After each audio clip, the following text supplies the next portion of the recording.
Welcome to episode 34 of Legend of the GLORIO Heroes. Wait, did I say... 24. 24. Wow. Did I say 34? My bad.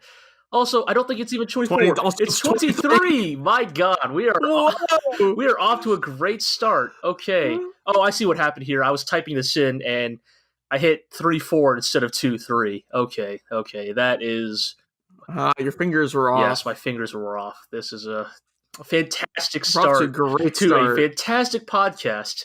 You know, every voyage among the sea of stars, is going to have a few typos. Indeed. It's fine. As that might indicate, we may not be Renaissance men like Cao Cao, but we'll still give our best attempt at giving you all the hot takes and socio-political discussion.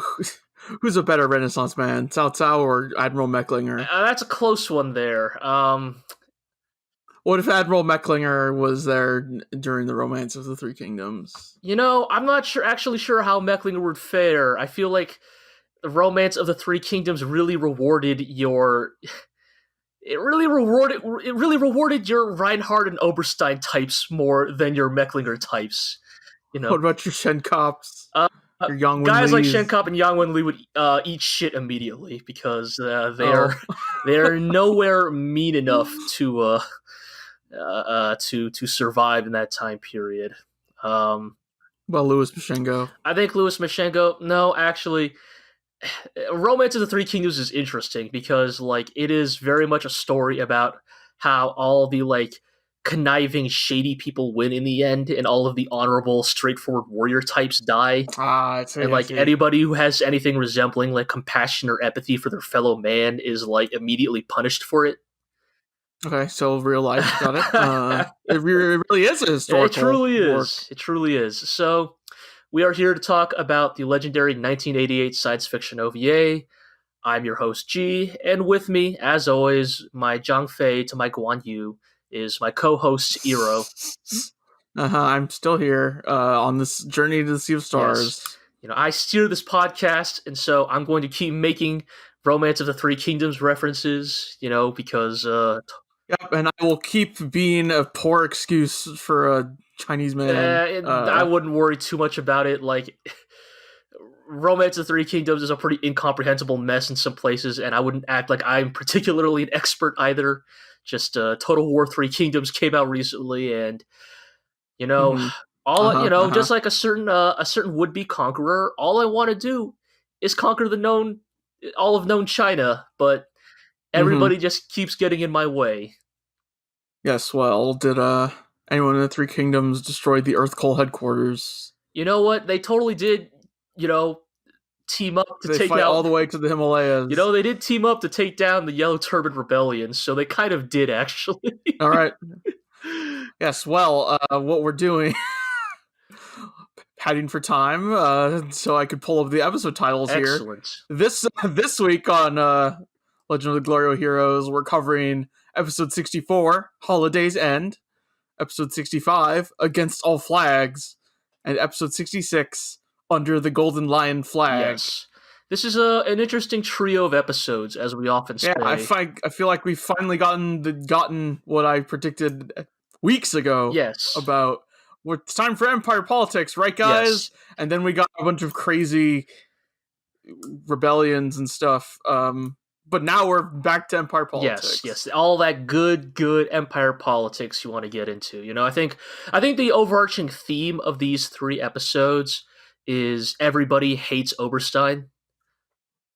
Who doesn't? I feel like that is the entire thematic element of these three episodes.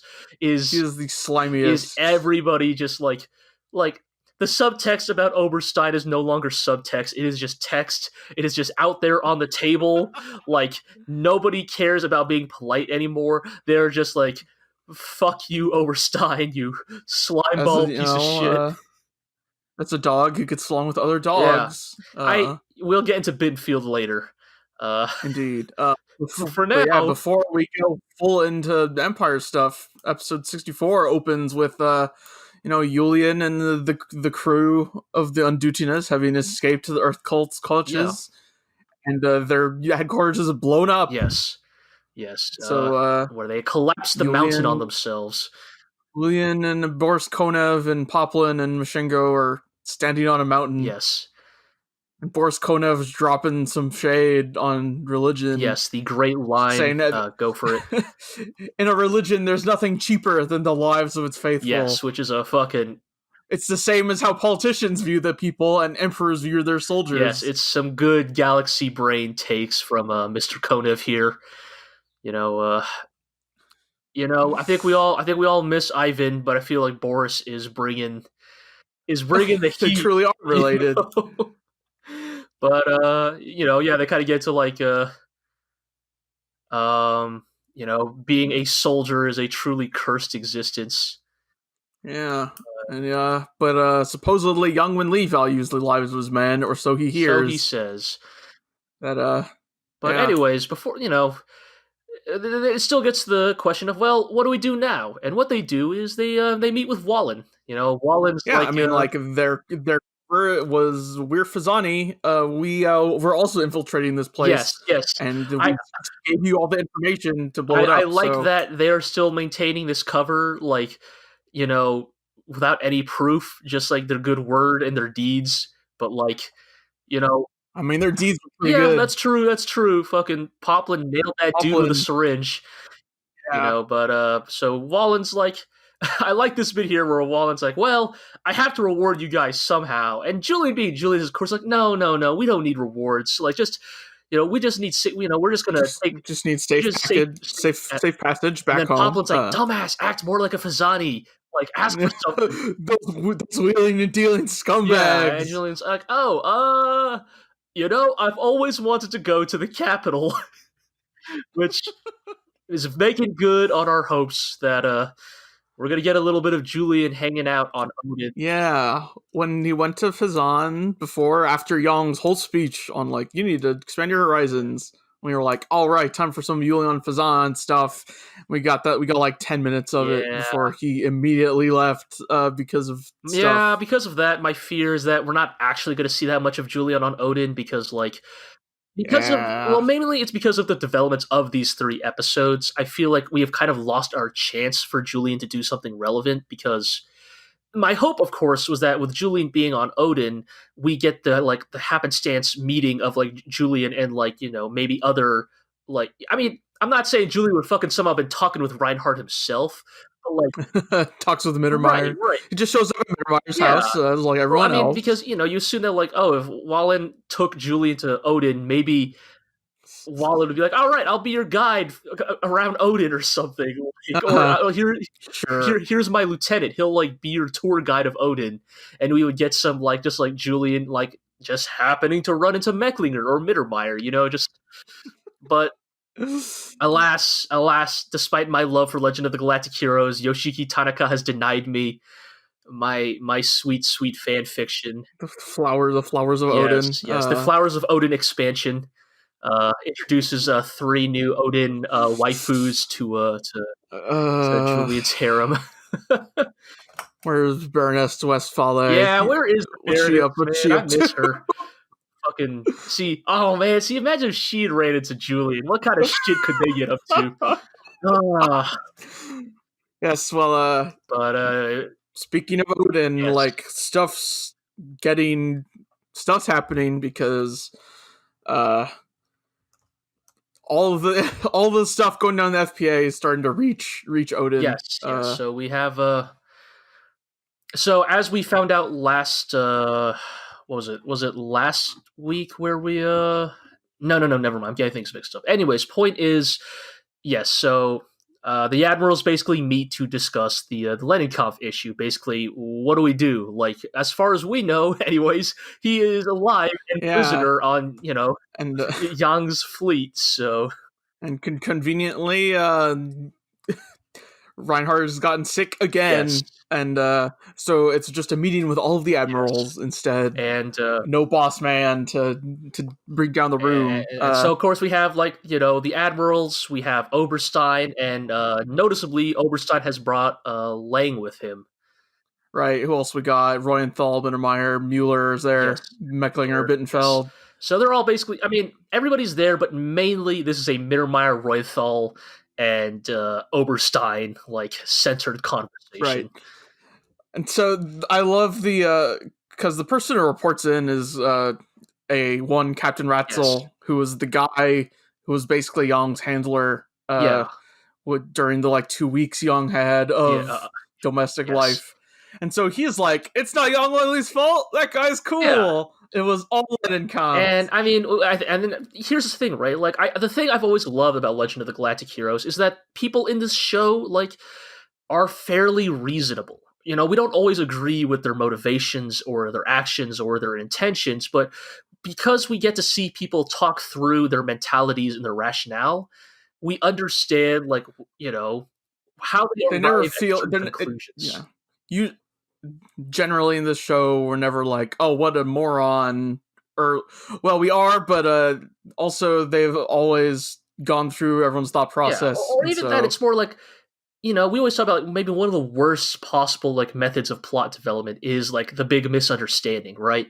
Like, oh, X meant Y, so now Z is going to do something else. You know, like I could see like a weaker show most certainly would have used. I mean, okay, look, in the long run, the show does use Lennenkampf's death as the catalyst for the next plot development. But the fact that we see them working through it, like initially, like we have this great bit where like Mittermeier is like the one like advocating caution and like moderation.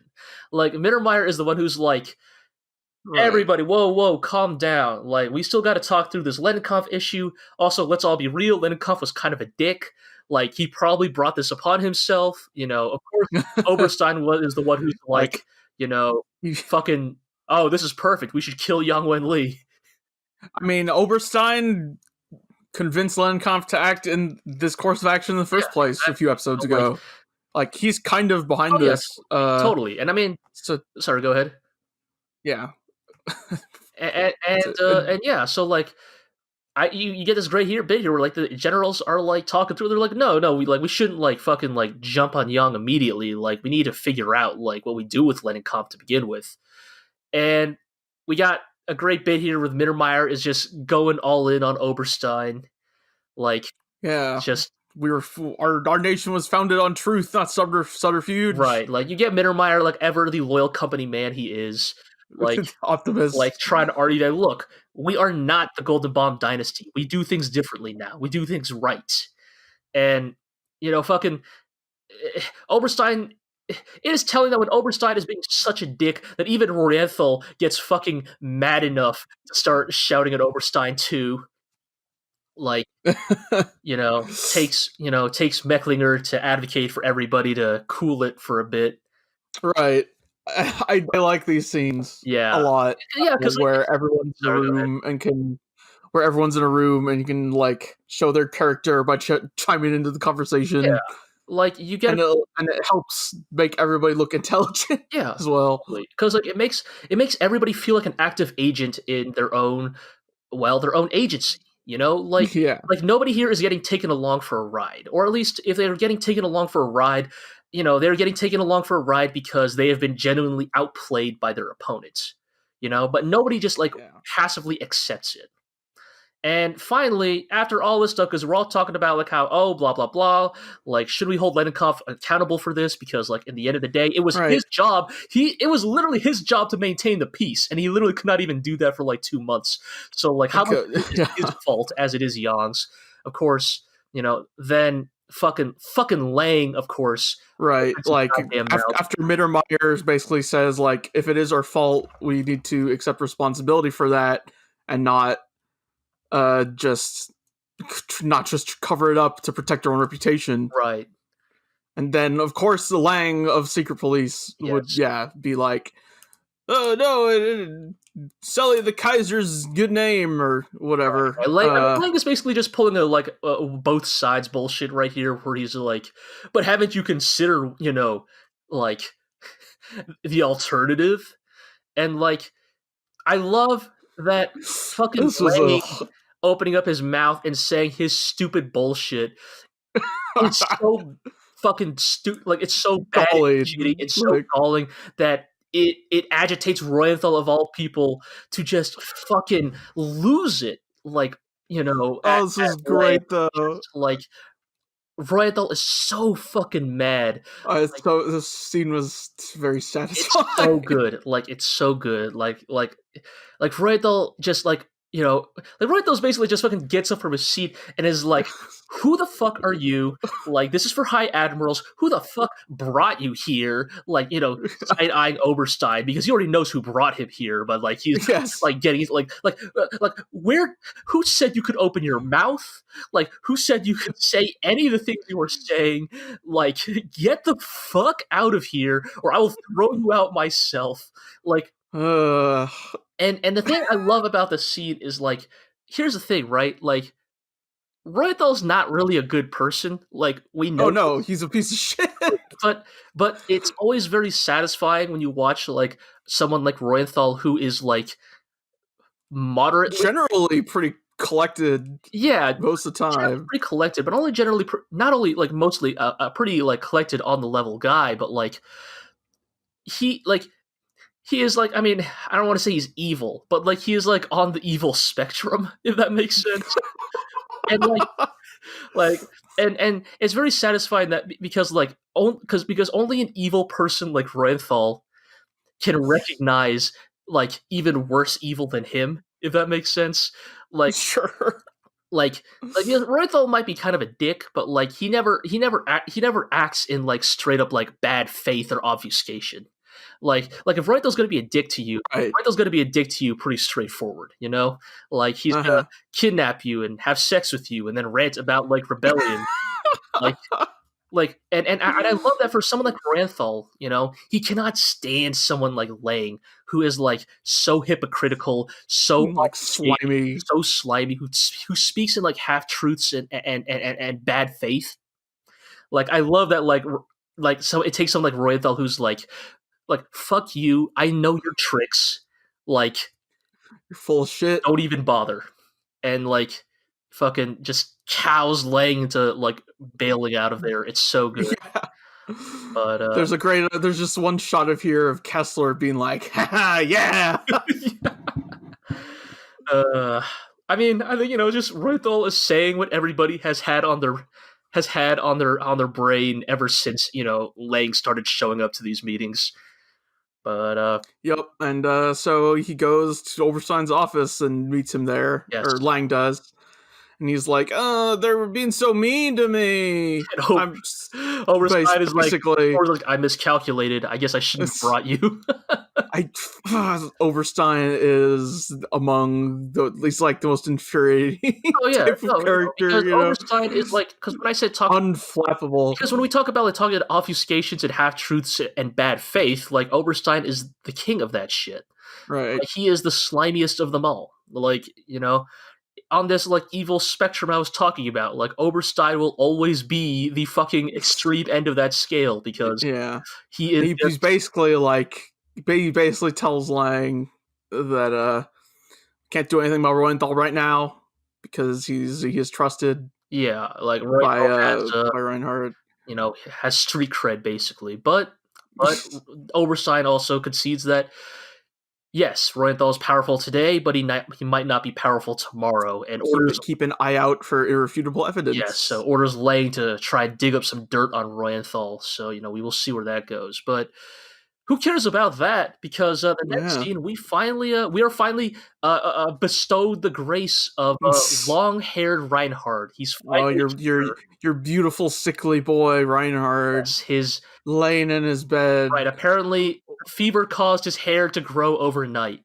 Like, I don't actually remember when was the last time. I don't remember the time frame of, like, episode 63. We haven't seen him. We haven't actually seen him in, like, a couple months. Really? Okay. I guess Reinhard was just like, I'm trying something new. I'm gonna, like, back when Kirk Diaz was alive, he always commented he wanted to see me with long hair. Well, now sure. Fuck. Reinhard. What do you think? This Reinhard laying in bed with his hand on his forehead, like he's a dainty little lady. I know, right? Overcome by the sweats, or like, it's so fucking good. Just every time Reinhard gets sick, he just fucking gets laid out and turns into the most fucking beast Swooning. ass like Yeah. hero or whatever. But hanging out with Emil von Sekla, his personal like ward Yeah. / doctor / fucking whatever. Emil's place in this story grows increasingly weird, or at least the subtext gets increasingly weird for me. If just because He is the replacement Kirky Eyes. right, mainly that. But yeah. And even Emil von Sekla is like, you should have a family. Right, I love that even Emil is like, Reinhard, you got to get laid, which is very funny to me. You know, just get your wife to wipe your sweat. Yeah. The thing I did want to say very funnily, though, is because now we have seen scenes of both Reinhard and Jan getting sick. Yeah. I like that, like, you know, when Reinhard gets sick, right, he is, like, you know, glistening and shining. His hair is long and unkempt, but in a beautiful way. His hand, you know, pressed against his forehead. Whereas when Jan gets sick, he's wrapped in a blanket, giving lectures on the like nature of the military and slamming back booze. Right, I think I was going to say is Jan is wrapped up in a blanket and drinking. Same dude. Just the contrast in their self-treatment is very good. But yeah, so yes, even Emil bugging Reinhard about like, yo, dude, like, you got to fix this succession crisis, and Reinhard keeps putting it off in a way, like, just like keeps. And I'm not saying that like, oh, I mean the you know, my funny take on this, of course, is that this is still the same Reinhard that was the Reinhard who threw a tantrum. I talked to a girl. Right. This is the same. Right. This is the same. Same Reinhard that gets excited about talking to a girl. This is the same Reinhard that threw a tantrum about going to a ball. And so, like, there's a part of me that like wants to believe that actually Reinhard is just, you know, still the same immature brat we knew him in season 1. Yeah. Like, has some kind of like weird subconscious like, you girls are icky like mentality or something. But you know, I'm sure we will eventually see what is Reinhard's like trepidation towards a relationship. I mean, like, I guess it's because like with Yang we kind of understood like, oh, Yang couldn't put himself in a relationship because his sense of like self-loathing and guilt is too strong to like, you know, get in the way of that. But you think a guy like Reinhard would like rationally be like, oh, you know, like, regardless of like actual affection, like, having an heir is probably good for like setting up, you know, some kind of political succession, you know, should the worst come to pass. But, you know, anyways. But yeah, so Oberstein visits him and visits Reinhard in his office and basically lays out Lennekamp done goofed. And also, we should use this as an excuse to take over the Alliance. Yes. Definitely. This is justification for us to just punch down, take him over. And we had even Reinhard. Even Reinhard's like, shut up! Right, like, even Reinhard is mad at Oberstein. Everybody is giving Oberstein shit today. Good. Fuck that guy. Of course, the greatest part of this scene is then, of course, we have this bit where Reinhard, like, fucking goes into his mind's eye where he is sitting in darkness under a spotlight. Right, we get the fucking Xenogears spotlight. Which is such a good indication of fucking how overly dramatic, like, Reinhard's, like, own sense of self is. Like, yes. Like, Reinhard is like, oh, am I just a ruler who lusts for blood? Did I want Lennekamp to fail so that I could have an excuse? And, you know, all of us on the sidelines are shouting, yes, Reinhard. Like, it's like, no, I'm not just thirsty for blood. I just want to have a dignified confrontation of wills. Yes, it's you know, a clash of great minds from which I can learn something. Right, Kirky Eyes. Right. That's all that's all I want. It's good. That's right, Kirky Eyes. That's what you meant in your dying words, right, Kirky Eyes? Oh boy. Again, you know, we always say this. I love Kirky Eyes. I feel like if we want to, like, God rest his soul. God rest his soul. If we want to talk about like top 5 worst last words ever spoken by a fictional character, I feel like Kirky Eyes might be up there. Just because you think surely Kirky Eyes of all people should have realized, even in his dying moments, that phrasing his final words to Reinhard the way he did would just allow Reinhard to justify the worst imaginable shit. Yes, well, Turkey Eyes had a higher opinion of Reinhard than was perhaps necessary. Yeah. Well, anyways, with all that taken care of, we switch back to the FPA, or not the FPA, to the Irregulars, or whatever name Young is coming up with for. Yeah, I mean, we have people wondering if the Earth cult is truly gone, which I bet not. No, I'm sure there's more of that. And we got like Merkatz. Yeah, we have talking to Schneider. Yes, and we find out because Young and crew are headed to the station. Yes, the station whose name I can't remember, but in my head is Sherwood Station. I mean, that's close enough. But we find out kind of an interesting bit about Merkatz, where he says that he has 2 goals he wants to accomplish before he dies. The first is to find, the boy Kaiser, Erwin.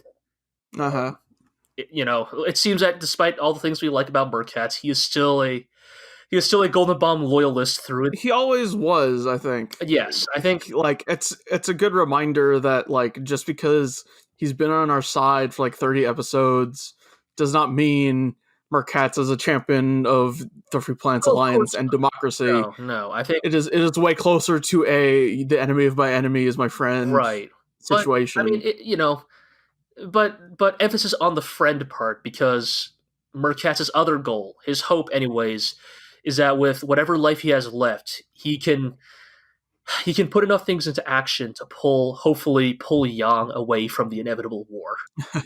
To pull the younger generation out of this never-ending war. Yes, that he finds even someone like Merkatz recognizes the intrinsic tragedy in like the situation of a person like Yang Wenli, and the world he has caught himself in, and there's it's just kind of a nice bit that really speaks volumes to Merkatz's character, that he's this old dude, a member of the older generation that is like, I want to leave the world in at least a slightly better place than, Will Merkatz and Bucock ever be in the room together? We never did. I think those two might get along. Even when Merkatz was on Earth, or on Heinessen, I guess we never did get that scene, which is a damn shame, because I think our chance has passed us by on that. Yeah, I think you're right. So fan fiction writers, that's another one for you to do, is Merkatz and Bucock go to a bar or something. But yeah, so we then pull over to Yang Wenli on his way. I really loved this scene. And what is, I think I am willing to concede as maybe top 5 Legend of Galactic Heroes scenes of all time. So we have Yang kind of chilling out, cap over his eyes, looks like he's taking a nap. Mm-hmm. And meanwhile, we got Shenkop and Dusty and Kazalnu all kind of just talking shit, just talking about what they would do if not for the situation, or Shenkop I used to want to be a teacher, I hate doing homework, but I love giving it, and it's like, they're just chatting, right, and that's what talking shit about it. It's a really incidental conversation. It doesn't really push the plot forward, Hell, it doesn't really even necessarily reveal new depths about our characters. It's just kind of these are the characters you know and love, just interact with each other. Yeah, kind of talking about the situation, but also taking things talking pretty easy, pretty light, considering how grim the situation actually is. And then, meanwhile, Yang, who looks like he's napping, is actually fucking running the number. Yeah, he is running the numbers on all cylinders. He is in full-on galaxy brain mode. He is running every simulation in his head. He's like, do we go to Alpha Seal? How do we take Iserlohn back? Maybe we can make a deal with Reinhard if we can get a meeting with him. Everything's happening too fast. We don't have time. We don't have the numbers. We don't have the resources. Leninkoff is dead. That throws a wrench into everything. He is running every possible and he is doing everything in his power to try and figure out the solution. We could have done this. We could have done this. Could have done this. So we wouldn't be in this situation. Yeah, it's all my fault. Yes, so you could feel Yang's desperation, but to everybody observing, it's just that old that goofy Yang Wenli just napping in the middle of a battle, or not a battle, but like, in the middle of this big horrible situation. And like, you even start, and of course you get guys like Shenkop, start like joking about it, like we can only talk, like, like, it's fine. Or fearless leader just napping. Yeah, like, and you realize, oh, like, Shenkop and Dusty, they can be who they are because they believe in Yang so much, and Yang has done such a good job of maintaining the illusion that he has the situation completely under control. And I think it speaks volumes to his character. Like, Yang knows that, like, the moment he starts to show hesitation, the moment he starts to show like fear, like yeah, it will spread to the rest of the crew. It will destroy their morale. Like, in many ways, like, we talked about how Reinhard is beholden to his reputation and the image that he upholds. But like, I think so is Yang Wenli. Yeah, so is Yang Wenli. Yang Wenli is just as bound by his obligations and his responsibilities, and you could see it killing him. Like, says everything's popped off in only 2 months, but if he had his way, it would have taken 5 years. Yeah, it's just like, it speaks to the tragedy of his character. That, like, I'm not saying that, like, the Yang Wenli we see lazing about isn't an aspect of his character. I think it is. Right. But like, it also speaks to, like, this fact that, like, yes, he gives off that impression, but Yang Wenli never truly stops thinking. Like, it is intrinsic to who he is. And yep.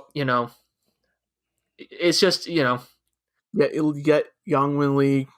Let Yang Wenli rest. Yes, please let our boy rest.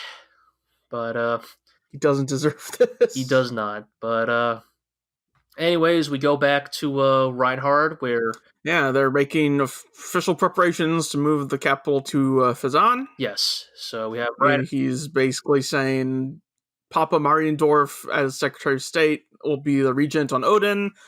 Everybody else is coming to Fezan, no exceptions except for Kessler and like Mecklinger and Valen. Yeah. So everybody, Reinhard is consolidating his power base on Fezan, kind of at the center of the known space. Yes. But and then the episode ends with El Facil declaring independence.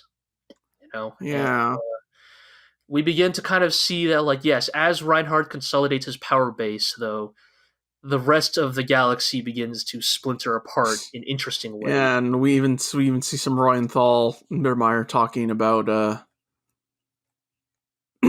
about the situation, complaining about Oberstein. Well, yes, and frickin' Royenthal thinking to himself that I didn't seize, like, I once wanted to seize power, but now I'm content with watching the rifts between the Kaiser and Oberstein grow larger. Yes, there's an aspect of Royenthal basically saying, like, I wanted to run this shit someday, but you know what? I'm gonna side with Reinhard out of sheer spite for Oberstein. So, which truly speaks to just Oberstein's uncanny ability to unite people against him. But yeah, so with that episode finished, we kind of move on to episode 65, which opens up with the FPA kind of still in the same traits, that it was before. Yeah, I mean, they're covering up the whole Yang incident. Yes, which has the FPA citizens kind of protesting and demanding that Labello and the FPA government publicize the truth.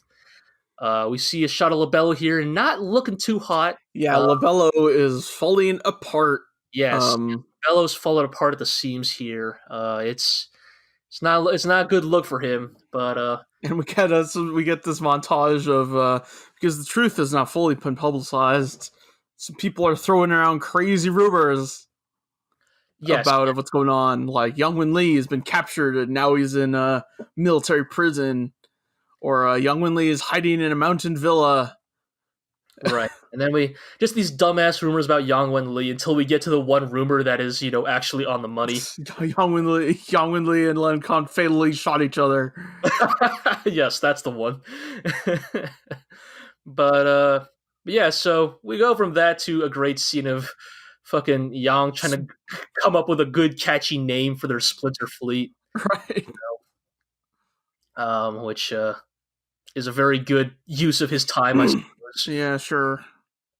We find out that we find out more about the El Facil Declaration of Independence. Turns out that El Facil has apparently always been a hotbed of, I guess, of liberal democracy.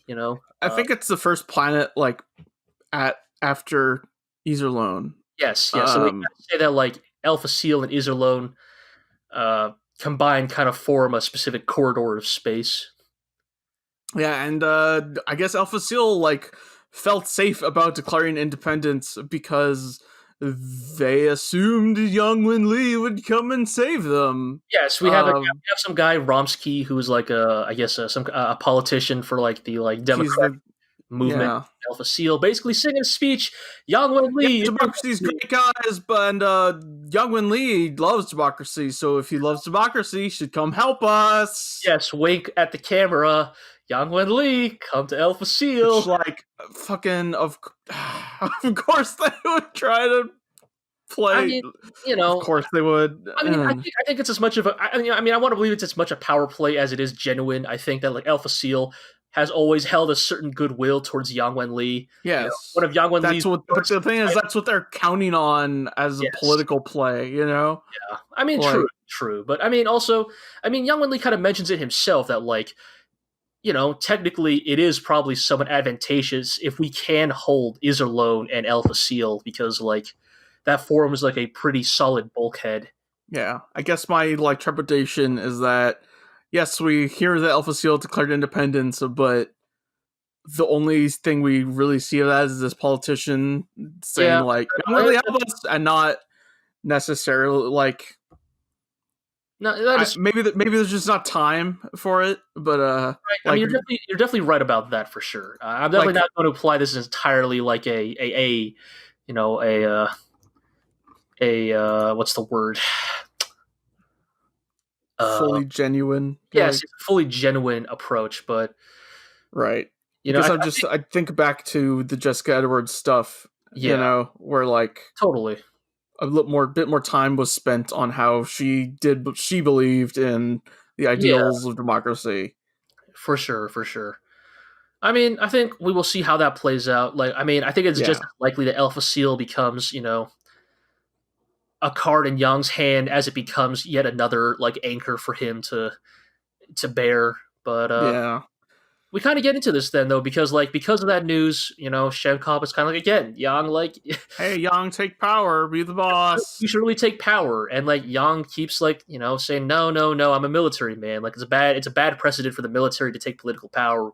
To which I think, okay, on one hand, I think Shenkop is actually technically valid when he says technically you're not a soldier anymore. You're not getting your pension, are you? But Shenkop then also kind of gets into what the difference is between you and Reinhard. It's not talent. We all saw that at the Battle of Vermilion. It's not capability. The difference between you two is ambition.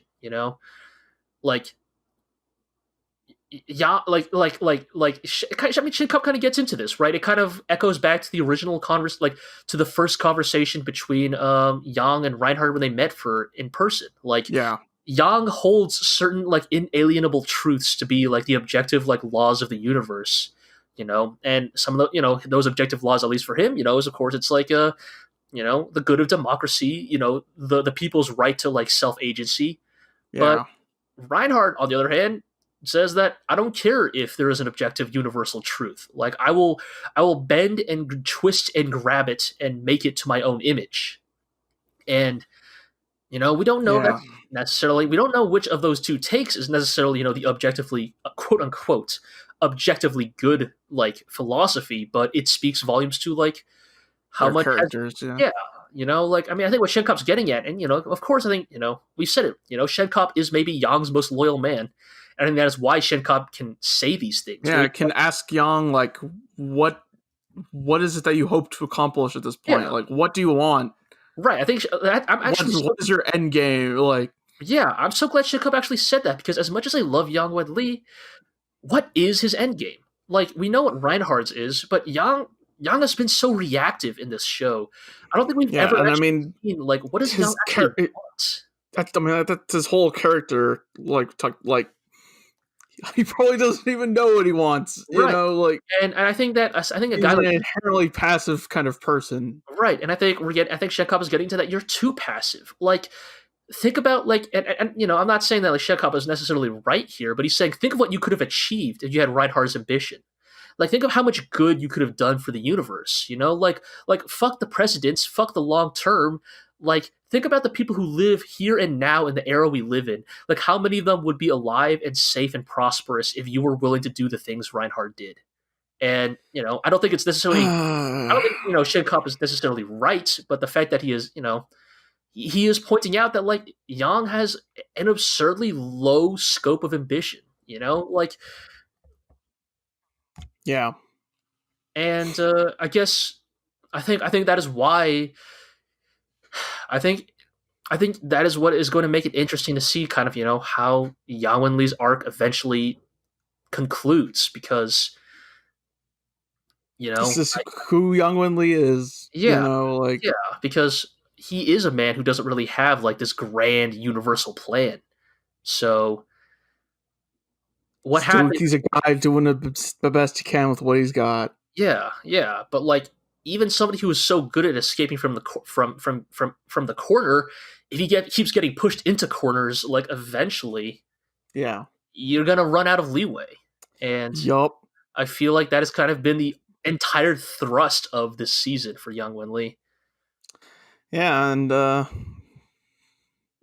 so Lobello gives his press conference and saying that he denounces El Facil and then leaves and does not address what the public actually wants to know, Right. which is what's up with Yang Wenli, and he is informed that trying to reinstate Bukak is not happening. Right. I love that Bukak refuses to have any of this shit. Yes. I'm so happy. Like I was initially worried we'd fucking pull Bukak into this conflict, but I love that Bukak is smart enough to play the political game of just like, no, dude, I'm good. Like I'm sick. I'm done with this shit. I'm a sick old man. Leave me alone. Very, very sick. You know, just like wink and nod. Like I can't. I am too sick to command your fleets. Which of course means that Chung Yu-chan gets summoned into LaBelle's office and becomes the interim commander of the FBA fleet. You know, Chung, who we have not seen in a while, kind of comes back and continues to be fucking amazing in his like every sparing appearance. Where Chung is basically like laying it on the table for LaBelle. He's like, "Look, I accept command. I will follow orders. Like." I believe in democracy. I believe in the chain of command, but this will end in folly. Like, if you command me to go after Yang Wenli, I will go after Yang Wenli. I will probably die. Like, I don't think I can take him. Like, also attacking him is no benefit to us and only benefits the Empire. Right. And I feel like that actually kind of plays off of a pretty good scene we kind of skipped over very quickly, where Yang is basically explaining the political situation that Chung Yu-chan is talking about here, which is weird stalemate where basically whoever makes the first move and whoever pushes too hard will bring the weight of every other faction down upon them. If Yang pushes too hard with his splinter fleet, the FPA and Reinhard will team up against him.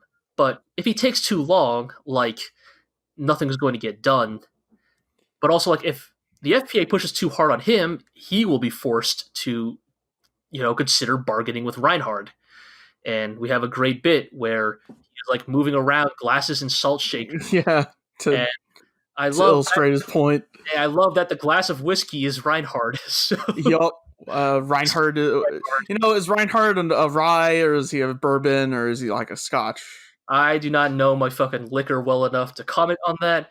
I feel I feel like let's be real. Let's be real. Do you actually think like Young Wenli is a brown liquor man? I Do you guess Young Lee mostly drinks brandy.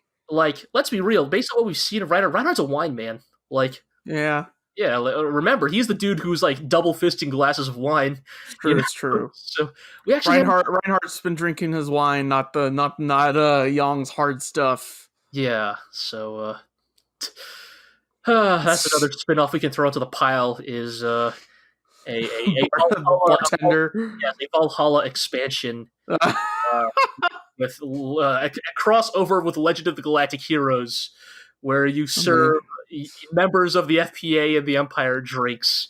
And bar on Iserlohn. You're just a bartender in Iserlohn's commercial district as Iserlohn changes hands repeatedly. Oh, that would be so good.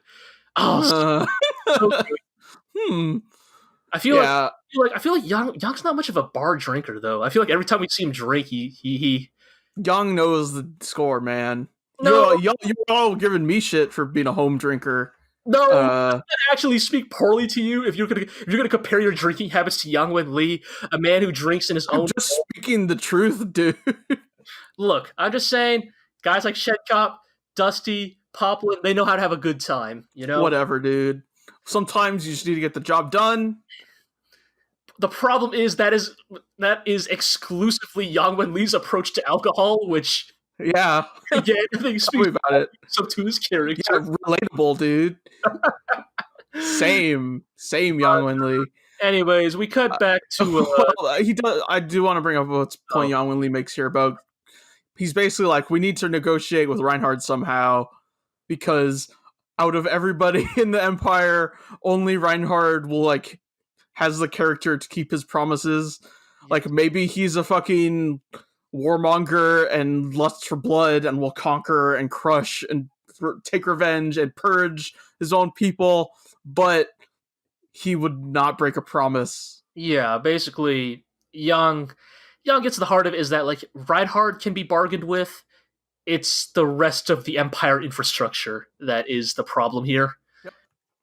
But yeah, so then we have we have Dusty just showed up. Like again, this conversation once again leads me to ask the question of what the fuck does Dusty do?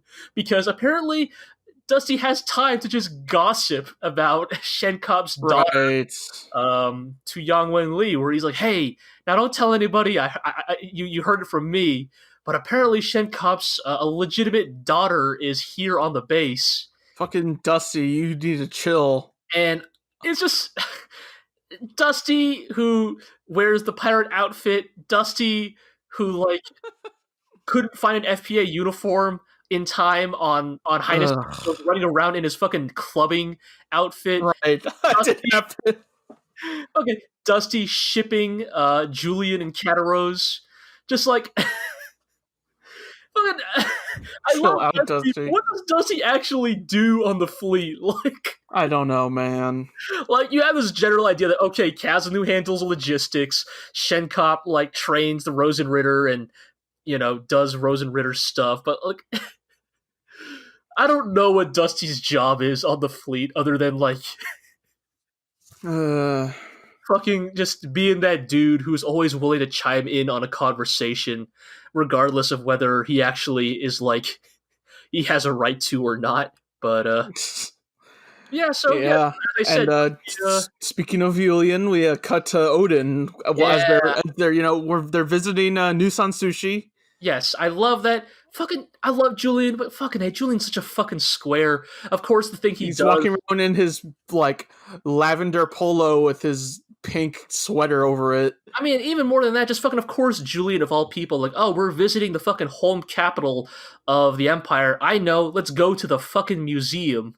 Like, which is a very Julian move. Meanwhile, Poplin with his fucking scumbag, like, short sleeve shirt and sweater tied over his neck. Oh, Poplin's so good. Poplin is Empire ladies. Oh, Poplin is great. He's like, I can't get her hotel room. And it's like, chill, man. Look, man, he is consensually hitting on the ladies. Like, he is pushy, but he's not like forceful. and apparently Poplin's got a pretty fucking good batting average, just like because uh, like a character like Poplin, you have to expect the joke to be like he's constantly like getting turned away from women or like getting slapped for his advances. But I feel like every time we have seen Poplin on screen support somebody, he is like moderately successful, which I think maybe. What's his batting average at this point? I don't know. I don't know if maybe Poplin doesn't have a high batting average. Maybe it's the opposite. Maybe Poplin just always shoots for, he always shoots, right? Like he's living up to that Wayne Gretzky quote of, yeah. You miss every shot you don't take. Like, just Poplin always takes the shot, Yeah, and he tells Julian, you need to be careful, Julian. You're so good at so many things that versatility never doesn't pay. Right, but the way he phrases it, of course, is that like, you're second best to Yang at tactics and strategy. You're second best to Shenkop at close quarters combat, and you're second best to Poplin at like piloting. At piloting. So you need to make sure you're better than me at getting the ladies. Which is, and in response to that, Mashengo says one cannot go against one's fate. Mashengo doesn't get a lot of lines, but every time he says, he drops something along those lines. Every Louis Mashengo line is a gift. A man cannot go against his nature. Yes, but it's just like, yes, Mashengo is not Mashengo. Poplin is a dirtbag, but also Poplin. I think the funny thing is, if I were to describe any of the people in Legend of the Galactic Heroes as a Renaissance man, like I think Poplin would actually be a contender. Like a contender. It would be Poplin and Mecklinger, basically. Like Poplin, Julian's getting there.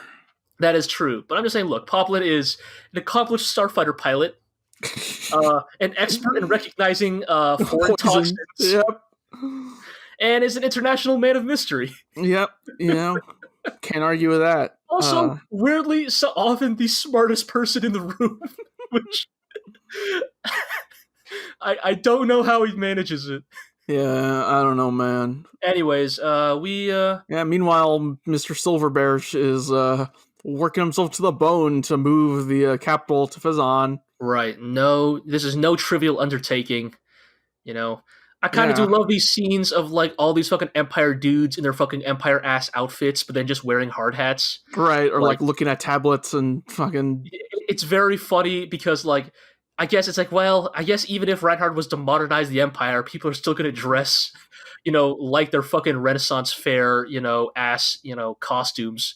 So, but I don't know, just the contrast of like, let me wear this fucking frock and cravat, but also a hard hat because I'm on a construction site. Yeah, and the episode basically ends with Yang Wenli releasing Lankamp's body, including information about the events to the Empire.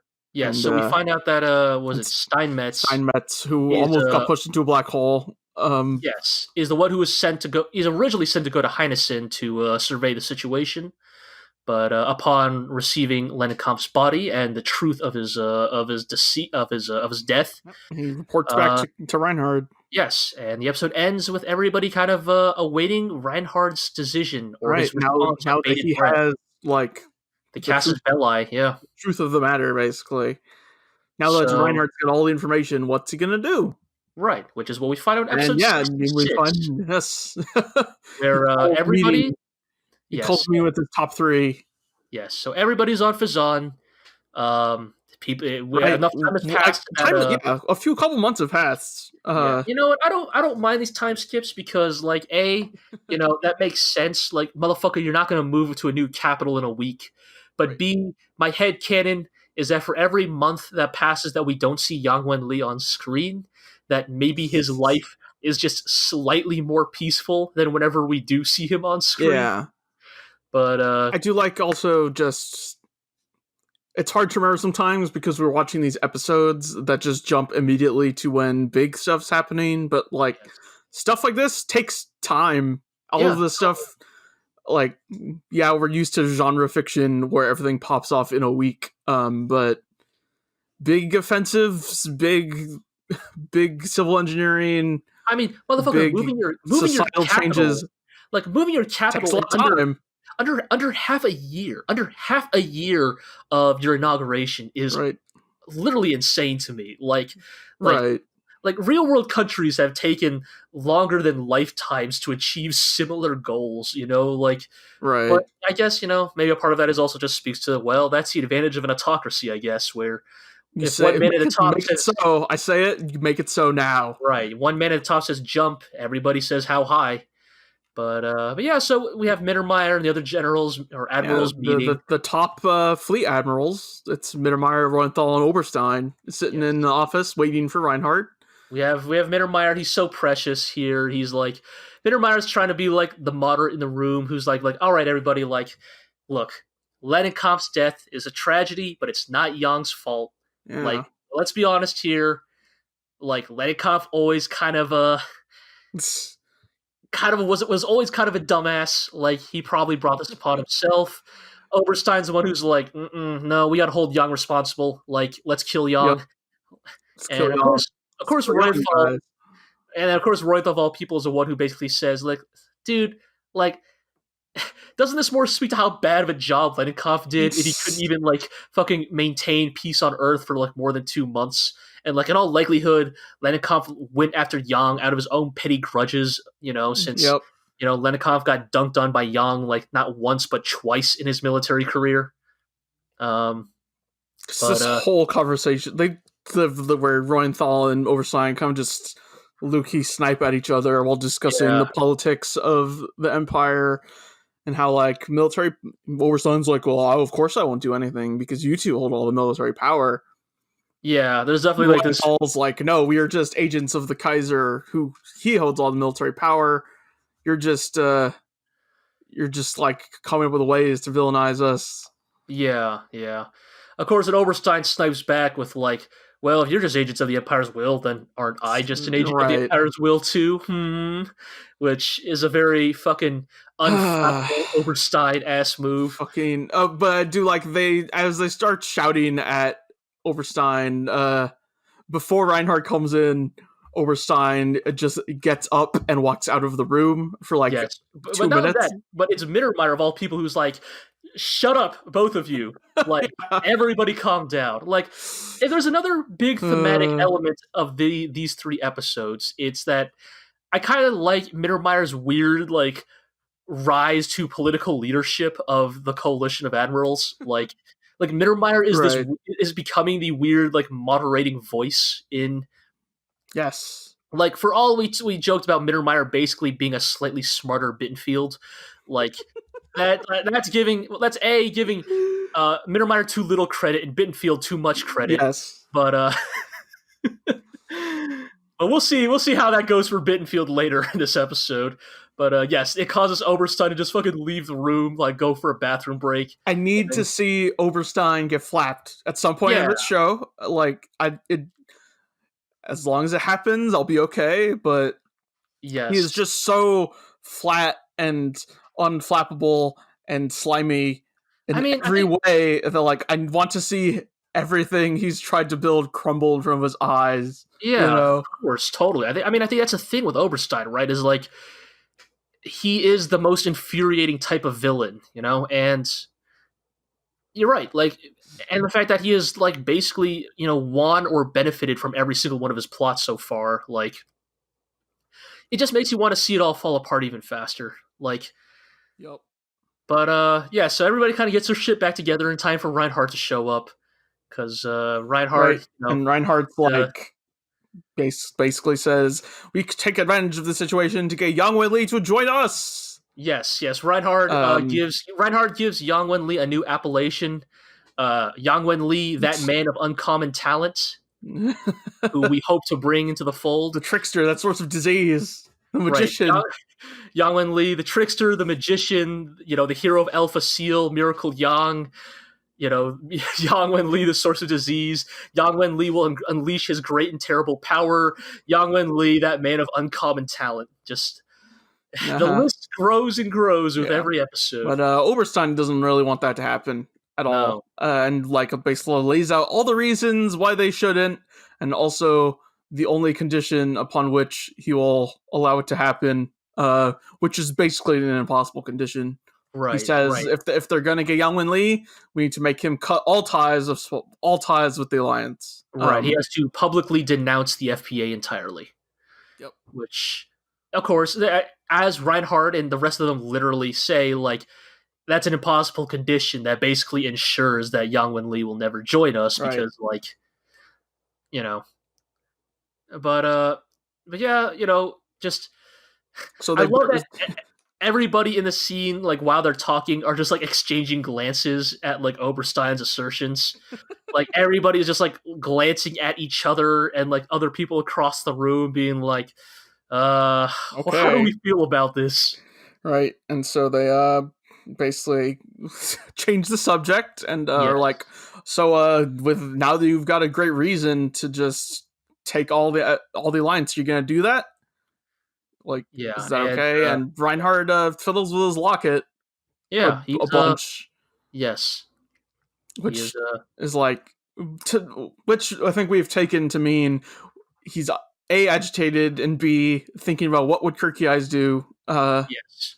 And at least in this scene, it seems that the Kirky Eyes ghost wins out because Reinhard, for now anyways, advises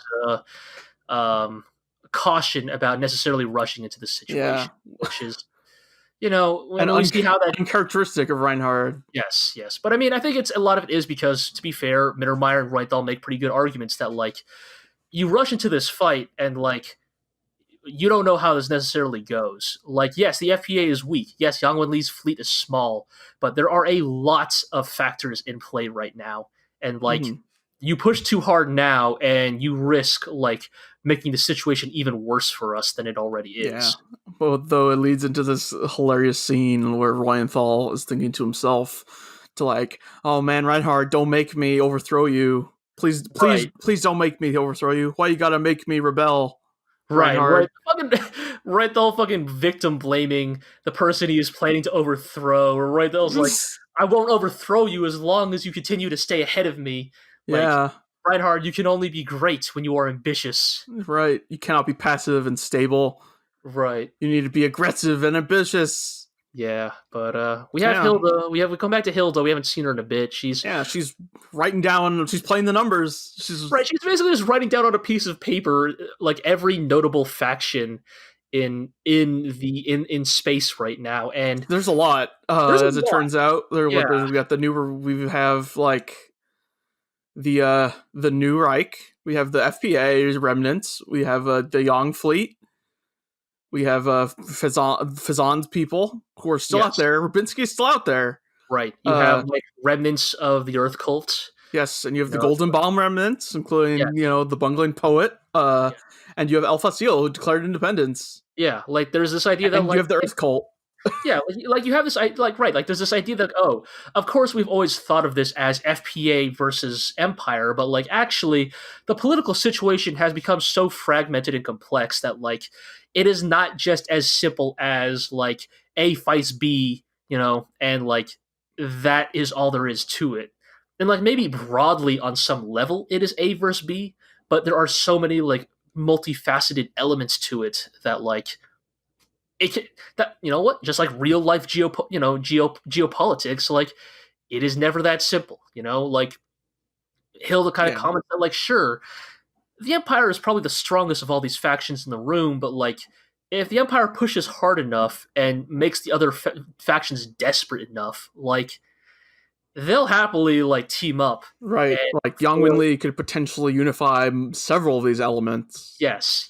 And like become she underlines Yang Wenli's name several times. Yes, it's very funny. Good. But I think Hilda's kind of just putting it out there that like Yang Wenli is the most pivotal person in this entire like political situation. Like Yang Wenli's actions are kind of what will decide, the direction history takes, so to speak. Yeah. But enough about that, because building the capital is still going. Silverbeche worked so hard to build the capital, he got sick.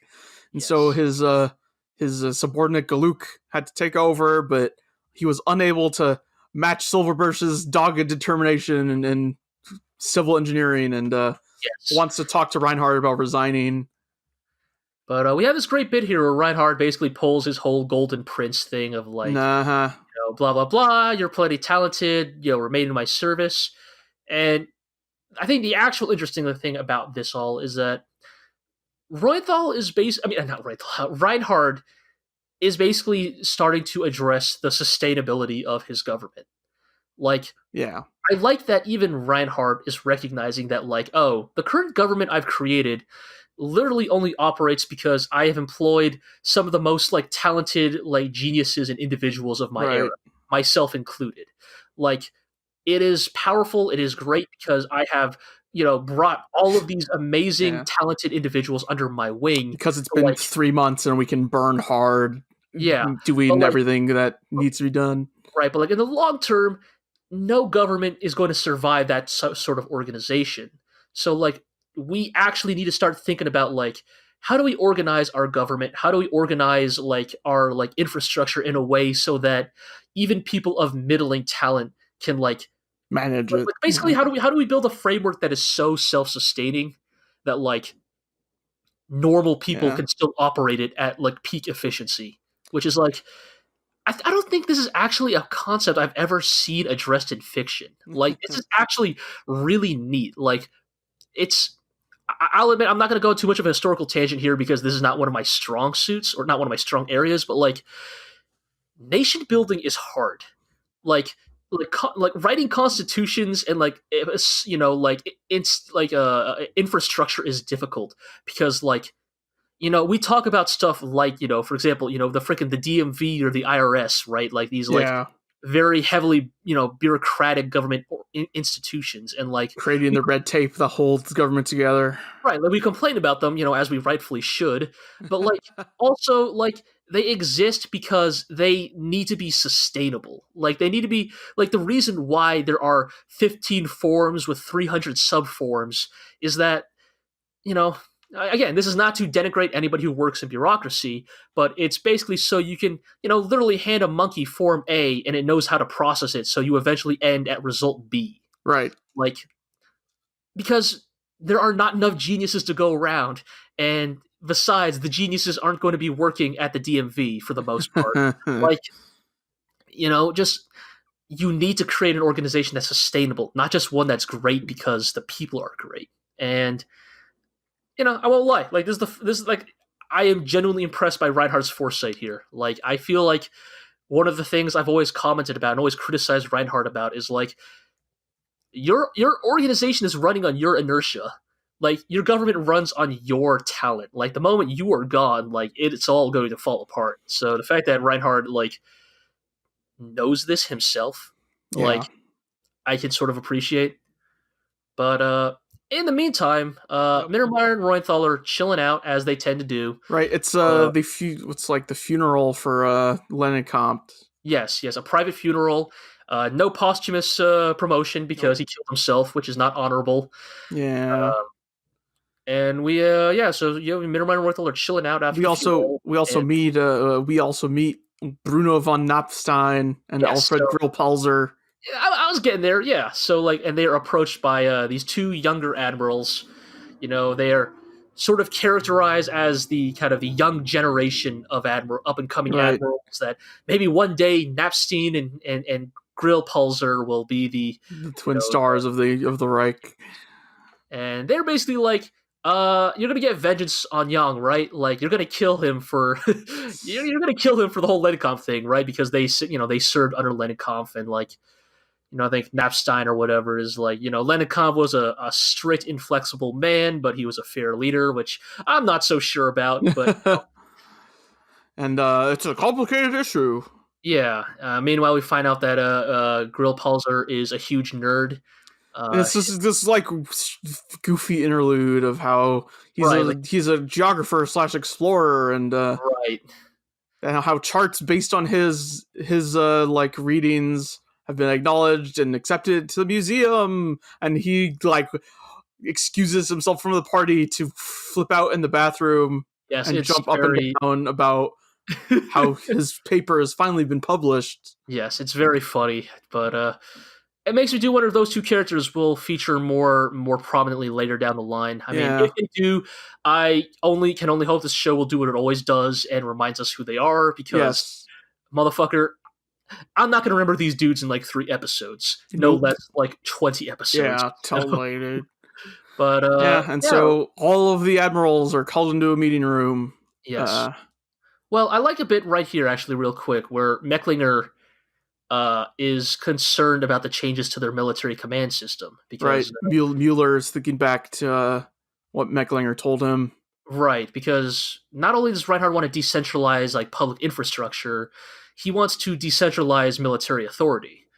And like, you can see where Reinhard is going with this, right? Again, like, we don't want all military decisions to lie on the back of a single ruler, especially if that single ruler ends up being, less talented or less intelligent than Reinhard. Mecklinger is basically saying if military power is not centralized, if Reinhard ever dies, then you have a bunch of people all of equal power who want that position. Yes, which I hope Mecklinger isn't speaking. I guess whereas if it was centralized, that sort of succession would be a lot easier. Yes. But we'll see if Mecklinger is speaking prophetically or not, about this situation. But yes, afterward, then we move on to all the admirals are meeting up to basically discuss the Lennenkampf situation. Yep. Reinhard's called them all into a room. Yes. And they're talking amongst themselves. Mittermeier cracks open another crazy metaphor about how, if we go into this too hot, and hard, the pot will boil over. And once the lid falls off, the boiling soup will spill everywhere. It'll be chaos. Oh, Mittermeier, I know you keep trying to sell these metaphors, but of course, Bittenfield's like, yeah, take off the lid. Yes, Bittenfield, on the other hand, maybe cut from the same cloth as Mittermeier, is just like, let's just take the lid for ourselves. It's like, oh, Bittenfield. We need legal justification for seizing the alliance. Right. Like one of the other admirals. Just think about it. Right, like one of the other admirals, like, what about the legal justification? And Benfield literally is basically just like, legal justification, is that something you can eat? Like, it is like, I've never heard of the words before. Just, what a fucking idiot. But he's so funny. It's so funny, yes. But just Benfield wants to just fight everybody all the goddamn time. I love it. And it turns out, finally... We do get this short bit where Mittermeier's like, well, I guess I have to be cautious because Mecklinger's not here. He would normally do that. Right. And also like, man, our table of admirals has changed, huh? Yeah. Compared to season 1, we kind of go over like Mecklinger, Lutz, Steinmetz, Kessler are all on assignment. Valen's in the hospital. Kirkjais, Kempf, and Lennenkampf are all dead.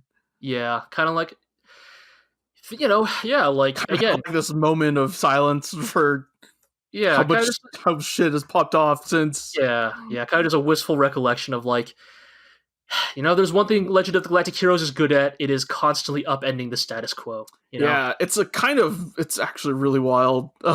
Yeah. Like, if you really putting it into context, like, it is wild how much has changed. We say that with Young, but even for the Empire, how much has changed since season 1. And anyways, Reinhard comes into the room, basically like, all right, guys, what's the deal? Reinhard seems pretty cautious. He's actually kind of like, I don't know if we should actually like set the legal precedent of like just invading willy-nilly. And then,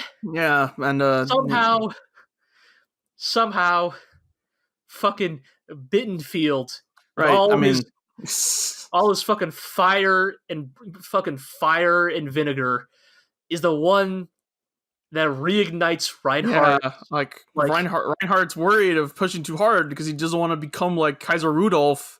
Yeah, but Bittenfield is just like, let's get him. Right. I mean, it's a flashier speech to that, but basically, Bittenfield is just like, Reinhard, was it not like your burning heart that inspired us all to fight? Like, was it not your burning ambition that like made history? Like, will you not once again take up arms and like make the world as you see fit?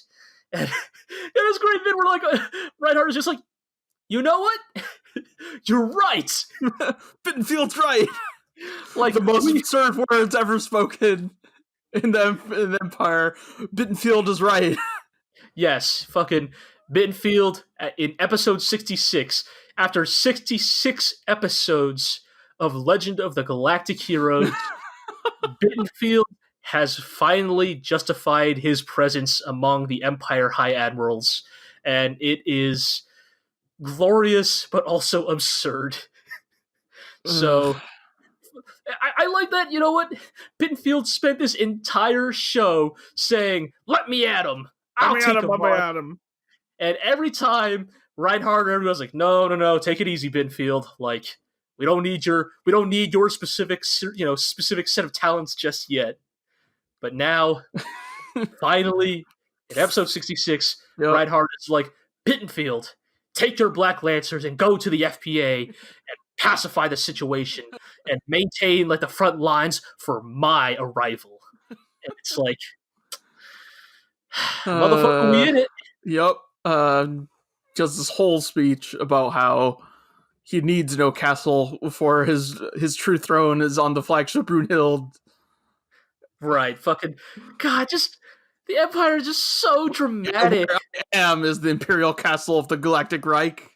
Right, fucking I'm a man of the battlefield. Right, just Reinhard von Lohengrin pulling a Louis the 16th, I am the throne. It's and just like you have this great scene, you have this great bit where the narrator is like, and Reinhard's words roused the rest of the admirals to action. This is is precisely why they followed him. It's just like, oh my god, like fucking, like on one hand, I guess it's probably meant to be like frameworked as like a momentous occasion, but I'm just fucking like rubbing my temples here because this is just Reinhard fucking pulling the world into yet another like highly unnecessary war. Hooray! War! Like, this is literally just another war Reinhard didn't necessarily have to fight, but he's going to fight it because that's all he fucking knows. Yup. Thanks, Reinhard, for killing millions of people again. And, it's just like... But at the same time, it's like, what else could you expect? Like, yeah. The Reinhard we know, the Reinhard we have watched grown across this series, is not the Reinhard that would have ever, like, advocated caution and moderation, Like, Reinhard is not a man of the open hand, Reinhard is a man of the closed fist. Uh-huh. Like, like, I think Reinhard likes to think he is a man of the open hand, but, please. But, no.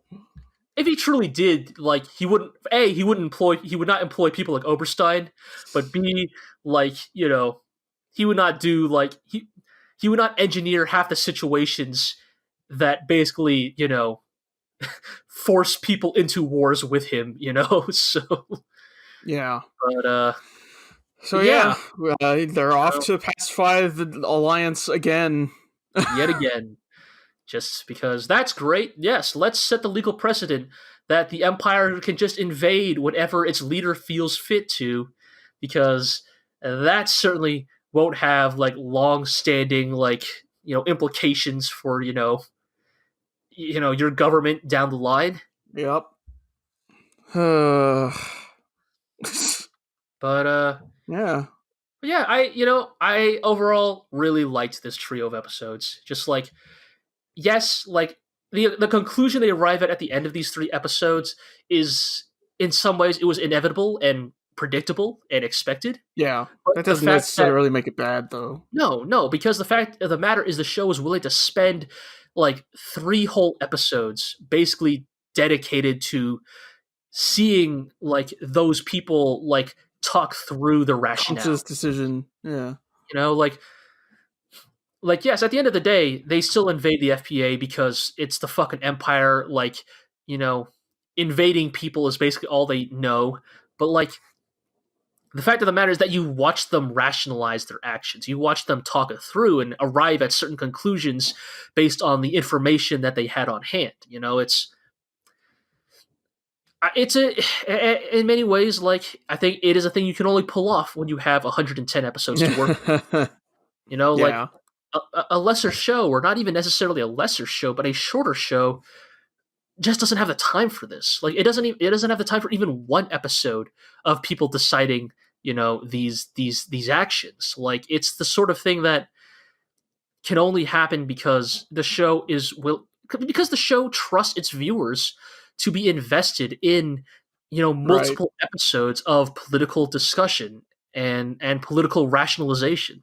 And Yeah. it's just another aspect of this OVA that, just impresses me in a way that I just don't think I have ever seen in almost any other piece of fiction I've ever consumed. 66 It's episodes in, and this show is still very engaging. yeah, totally, totally. But I think with that, we're gonna call this a podcast. Yeah. So let's take care of the housekeeping. So as always, you can read and listen to all of our content at theglorioblog.com. You can follow us on Twitter at theglorioblog. You can listen to the podcast on iTunes, Podbean, Spotify, Google Play, wherever podcasts are aggregated. You can also listen to it on YouTube. You can watch Legend of the Galactic Heroes on VRV and High Dive. And I think that's it. Leave a review, tell your friends, tell your enemies. Like and subscribe, all that jazz. You know the drill. Yup. And I think that's going to do it. So as always, thank you all for listening. Iro, thank you for accompanying me. Thank you. And until next time, we will see you amongst the sea of stars.